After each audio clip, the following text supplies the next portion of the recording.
A plane carrying bricks of cocaine is being smuggled when it malfunctions and begins to crash. The smuggler stuffs bricks into multiple duffel bags and attempts to escape via parachute. Unfortunately, he falls to his death after hitting his head on the way out. The cocaine, duffel bags, and the body of the smuggler all end up in the Chattahoochee National Forest. Olaf and Elsa, two hikers, are cheerfully trekking through the woodland. They notice the bear acting strangely in the distance. Although the hikers are intrigued by the bear's odd behavior, they become terrified when the bear recognizes them and advances aggressively. Olaf tries to convince Elsa that people should not run from black bears, but she ignores him. The bear quickly apprehends the fleeing Elsa and rips her apart in front of a dejected Olaf. Meanwhile, drug lord Sid meets with his fixer David and informs him that he requires his assistance in investigating the plane accident and recovering the drugs. He asks David to bring his son Eddie along with him. Eddie is grieving the loss of his wife, and Sid thinks that this journey will help Eddie get his life back on track. David attempts but fails to cheer up his compatriot. Sorry, a single mother living in the forest, converses with her young adolescent daughter Dee Dee. Sari had intended to take Dee Dee to the forest that weekend in order to paint the waterfall. However, she informs her daughter that she intends to take Dee Dee to Nashville for the weekend with her new lover. Dee Dee claims it's fine, but she appears dissatisfied. Bob, a detective, learns about the plane crash and the deceased smuggler. Bob chooses to go to the forest to examine the smuggler's connection to Sid. He departs for the forest, leaving his fresh new dog with his colleague Reba. Dee Dee skips school the next day to go to the forest with her best friend Henry so she can paint the falls anyway. They come across a brick of cocaine while walking down the path. The kids unwrap it and even eat a few bites of it. The bear emerges from the bushes, drawn by the smell of the cocaine,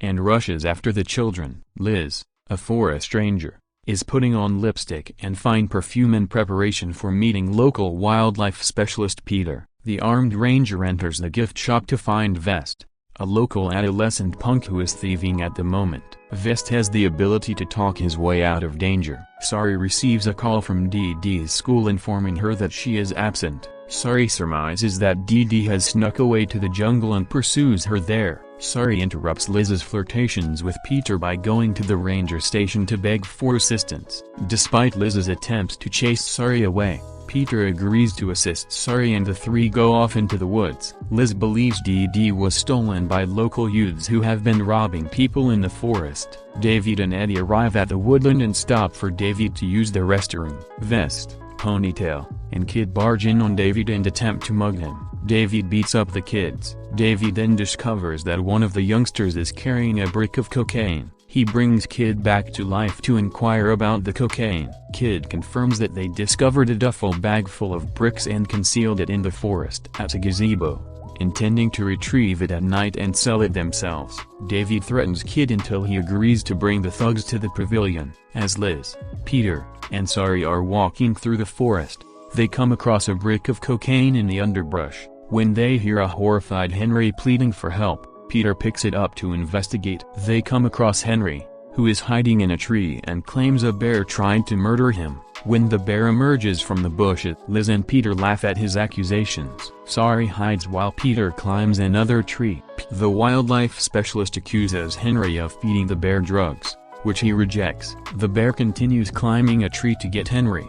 When the bear scents the cocaine on Peter, it almost reaches Henry. It ignores the youngster and runs down Henry's tree to Peter's tree. It scales Peter's tree and tears him apart, while Henry leaps down to Sari and the two flee deeper into the jungle. Henry claims to have witnessed the bear dragging Dee Dee away, although she was still alive when he last saw her. They soon discover a trail of paint that Dee Dee emptied out of her backpack while being pulled away so that rescuers might follow and find her. Liz returns to the ranger station, where she discovers Vest and Ponytail ransacking it. Ignoring the teenagers, she calls an ambulance. The bear soon arrives at the cabin and attempts to enter. Liz instructs Ponytail to open the front door so she may photograph it. Liz, who is hurt, accidentally shoots Ponytail in the head, killing him. The bear then smashes through a window, Ponytail is found dead on the floor by two ambulance drivers who arrive at the ranger station. One EMT attends to Liz,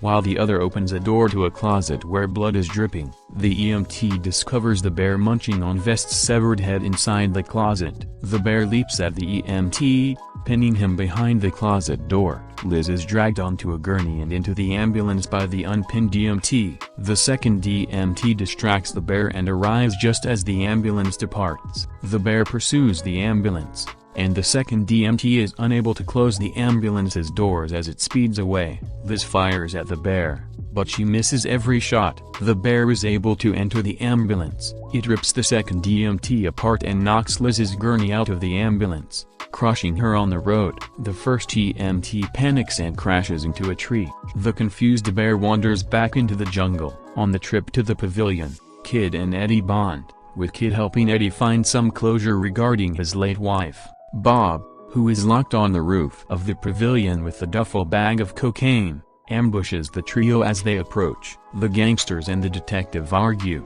and when David reaches for his revolver, Bob shoots at him, severing two of David's fingers. The bear arrives out of nowhere, much to their surprise. In front of them, the bear chews a block of cocaine. It then approaches Eddie and collapses on top of him. Eddie notices that the bear is a girl. Meanwhile, Dee Dee awakens in the bear's cave with an injured leg. She notices she is in there with two cubs who are eating cocaine from a duffel bag that their mother brought back to the cave. Man, these cubs are living their lives to the highest. You know what I mean. Returning to the pavilion, the bear finally awakens and proceeds to threaten everyone on the ground. Bob removes a brick of cocaine from the bag and throws it into the woods, causing the bear to follow after it. The kid flees, but the others remain. Bob gets shot by the unknown assailant. Sid walks up and shows himself to be the gunman. Reba discloses that she is covertly working for Sid. The drug dealer forces the group to continue farther into the forest in order to recover any cocaine they can. Bob bleeds out on the roof, his last thoughts being of his pet dog and the life they may have had together. When Henry and Sari run upon Olaf, he is able to assist them in tracking down the bear cave. Olaf leaves them there, and they enter, where they are reunited with Dee Dee. Hearing a noise at the front of the cave and presuming it is the bear, they follow the cubs out of a rear entrance. The back entrance leads to a cliff behind the waterfall. In fact, the noise they heard at the entry was Sid and his group. They enter the cave and find bricks of cocaine, which they track to the back door. At the waterfall, the gangsters run into Sari and the kids, and Sid threatens to kill them. David and Eddie ultimately confront Sid, and a fight erupts. The bear returns and attacks before the standoff is settled. Sari snatches the children and leaps off the cliff into the lake below. Eddie and David arrive soon after. Sid shoots the bear many times, and it appears to die. However, as Sid attempts to retrieve the bricks of cocaine himself, he tears open a bag. The cocaine falls on the bear and revives it. The bear claws open Sid's stomach, and the cubs eat his intestines. All the others survived the waterfall jump, and Sari stitches up David. They return to the ranger station to discover Reba waiting for them. She advises them to get out of there and that she will hide their traces. Reba also delivers Bob's puppy to Eddie, who swears to live a better life and raise the dog. David appreciates having an animal who is not addicted to cocaine.